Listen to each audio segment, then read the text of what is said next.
স্বপ্ন ছোঁয়ার গল্প বেলালের জয়যাত্রা। একটি ছোট গ্রামে জন্ম বেলালের। অভাব তাদের নিত্যসঙ্গী হলেও বেলালের চোখে ছিল আকাশ ছোঁয়া স্বপ্ন। গ্রামের সবাই যখন তাকে নিয়ে হাসাহাসি করত, সে তখন একা একা নদীর পাড়ে বসে ভাবত কিভাবে নিজের আর নিজের পরিবারের ভাগ্য বদলানো যায়। প্রতিকূলতা ও জেদ। বেলালের বাবা ছিলেন একজন সাধারণ কৃষক। অর্থাভাবে বেলালের পড়াশোনা বেশি দূর এগোয়নি, কিন্তু তার ছিল অদম্য শেখার আগ্রহ। সে লক্ষ্য করল তাদের গ্রামের উৎপাদিত সবজি শহরে নিয়ে যাওয়ার পথে নষ্ট হয়ে যায় এবং কৃষকরা ন্যায্য দাম পায় না।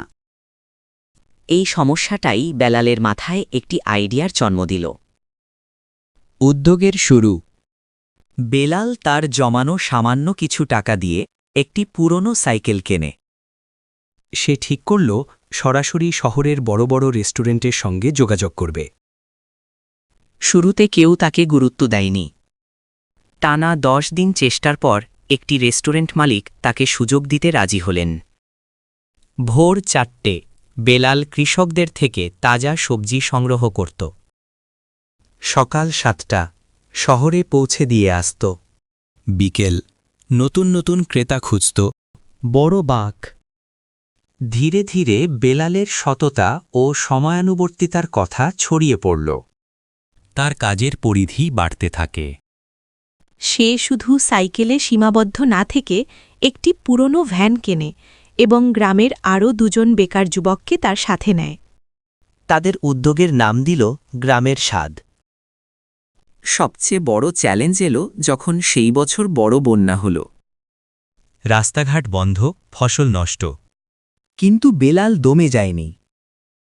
সে বিকল্প পথে নৌকা ব্যবহার করে শহরবাসীর কাছে খাদ্যপণ্য পৌঁছে দিয়েছে। এই কঠিন সময়েও সে তার মান ধরে রেখেছিল। সফলতার চূড়া। আজ 5 বছর পর গ্রামের স্বাদ আর ছোট কোনো উদ্যোগ নেই। বেলালের এখন নিজস্ব 5টি ট্রাক আছে এবং সে প্রায় 50 জন মানুষের কর্মসংস্থান করেছে।